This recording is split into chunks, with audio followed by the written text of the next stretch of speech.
খুলনা প্রকৌশল ও প্রযুক্তি বিশ্ববিদ্যালয় কুয়েটে শিক্ষার্থীদের ওপর হামলার ঘটনায় অজ্ঞাত 400 থেকে 500 জনকে আসামি করে মামলা হয়েছে। গেল রাতে বিশ্ববিদ্যালয়ের সহকারী রেজিস্ট্রার মোহাম্মদ সাইফুর রহমান বাদী হয়ে নগরীর খান জাহান আলী থানায় মামলা করেন। এদিকে প্রকৃত দোষীদের খুঁজতে 4 সদস্যের তদন্ত কমিটি গঠন করা হয়েছে। বিশ্ববিদ্যালয়ের সিন্ডিকেট সভায় কুয়েটের রাজনৈতিক কর্মকাণ্ড বন্ধের সিদ্ধান্ত বহাল রাখা, নিরাপত্তা বিবেচনায় 28 ফেব্রুয়ারি পর্যন্ত ক্যাম্পাস বন্ধ রাখার সিদ্ধান্ত হয়। অপ্রীতিকর পরিস্থিতি সামাল দিতে ক্যাম্পাসে অতিরিক্ত পুলিশ মোতায়েন করা হয়েছে।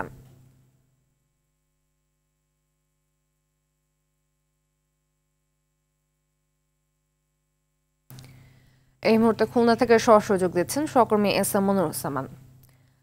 মনির, কুয়েট ক্যাম্পাস তো বন্ধ রাখা হয়েছে, কি অবস্থা এখন আমাদের জানাবেন বিস্তারিত।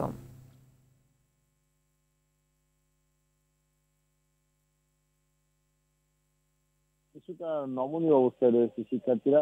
তাদের কিন্তু অনেক দাবি দাওয়ায় মেনে নেওয়া হচ্ছে। আমি এই মুহূর্তে দাঁড়িয়ে আছি খুলনা প্রকৌশল ও প্রযুক্তি বিশ্ববিদ্যালয়ের সিভিল ইঞ্জিনিয়ারিং বিভাগের সামনে। এসে দেখেছি সাধারণ যে সকল কর্মকর্তা কর্মচারী রয়েছেন তারা কিন্তু সকলে ভবনটির সামনে দাঁড়িয়ে আছেন, কেউ বসে আছেন। এরকম প্রতিটি ভবনের সামনে কর্মকর্তা কর্মচারীরা এসেছেন এবং তারা কিন্তু প্রবেশ করতে পারছেন না। আপনি দেখতে পাচ্ছেন যে আমি যে সিভিল ইঞ্জিনিয়ারিং বিল্ডিং এর সামনে দাঁড়িয়ে আছি, সেই ভবনটির যে প্রধান ফটকটি রয়েছে সেই ফটকে কিন্তু তালাবদ্ধ রয়েছে, যার ফলে কিন্তু এখানের যে সকল কর্মকর্তা কর্মচারী রয়েছেন তারা কিন্তু সকলেই বাইরে অবস্থান করছেন এবং ভিতরে কিন্তু টোটালি জনশূন্য। অর্থাৎ এই মুহূর্তে কিন্তু এই ভার্সিটির যে সকল নিয়মিত কার্যক্রম থাকে সেই কার্যক্রমগুলো বন্ধ রয়েছে। এছাড়া কিন্তু শিক্ষা এবং পরীক্ষা সহ সকল কার্যক্রম থেকে শিক্ষার্থীরা সরে এসেছেন। আমি জানতে পেরেছি দুপুর 11টার দিকে শিক্ষার্থীদের বিক্ষোভ কর্মসূচি রয়েছে, তারা 11টায় বিক্ষোভ কর্মসূচি পালন করবে। অপরদিকে তাদের যে সকল দাবি ছিল সে সকল দাবির প্রায় পূরণ হলেও তাদের যে অন্য একটি দাবি ছিল বিসি প্রবিসি এবং শিক্ষা যে পরিচালক রয়েছে তার পদত্যাগ, তারা কিন্তু এখনো পর্যন্ত পদত্যাগ করেননি।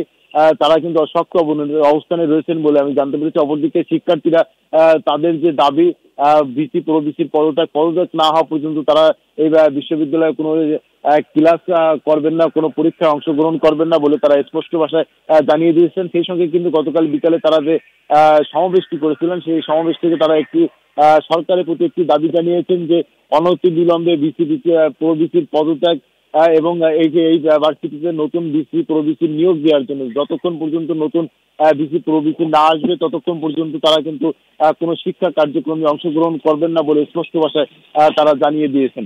ফাতিমা, এখন পর্যন্ত ছাত্রদের যে কর্মসূচি রয়েছে 11টায়, আমরা এখন অপেক্ষা করব 11টার দিকে তারা আবার নতুন কোনো কর্মসূচি ঘোষণা করে কিনা। ফাতিমা, এই খুলনা প্রকৌশল ও প্রযুক্তি বিশ্ববিদ্যালয় থেকে সর্বশেষ তথ্য। ফাতিমা, ধন্যবাদ।